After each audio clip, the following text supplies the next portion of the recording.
Hi, my name is Denise Young, and the tip of the day is dealing with negative thinking that adds to depression. I didn't get a chance to elaborate more on depression and negative thinking, but I wanted to take the time out to focus on tips on negative thinking and explaining the various types of negative thinking.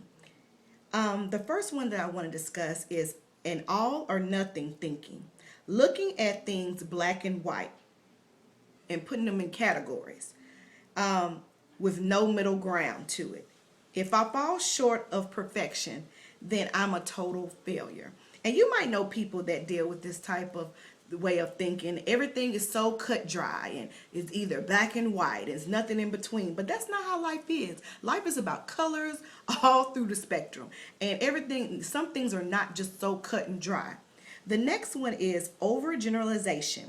Generalizing from a single negative experience, expecting it to hold true forever. I can't do anything right. Do you know people like that? Well, they say, I can't do anything right, forget it. And that's not necessarily true. You can do some things right with knowledge and educating yourself. The next one is called the mental filler. And this is ignoring positive events and focusing on the negative.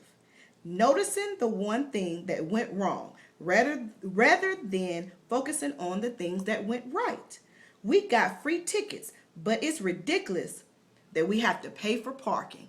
And do you know people like that? Do you know people that complain about no matter what? They can live in $1 million home and they don't have enough this and they don't have enough that.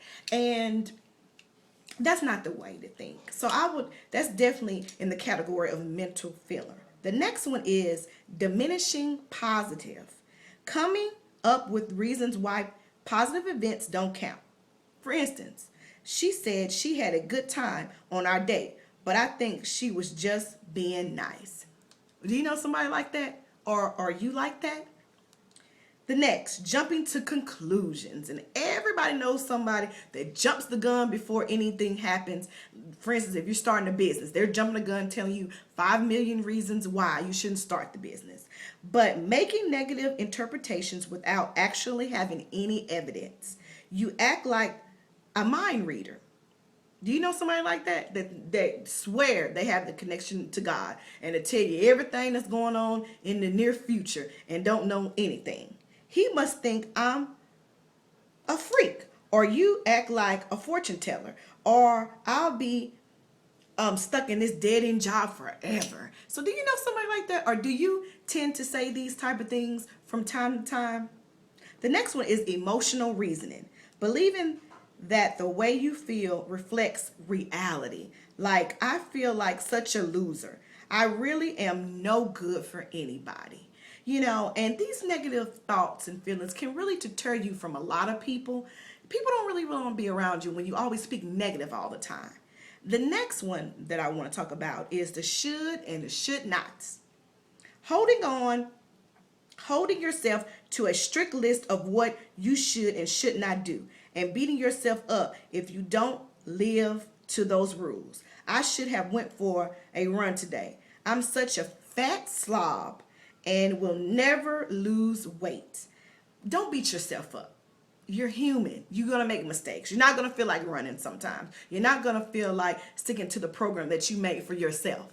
That's the problem. We have all these big expectations for ourselves. And then when we don't fulfill them, we get depressed, get stressed out, and we just become these robots going through life that we just cannot just be able to just live and just be happy and be free. The last one is labeling. Oh my goodness. Labeling yourself based on mistakes and shortcomings. I'm a failure and an idiot and I'm a loser. Stop it. Stop all the negative thinking before you even accomplish some of the goals and some of the things that God have for you. Stop being so negative and beating up on yourself.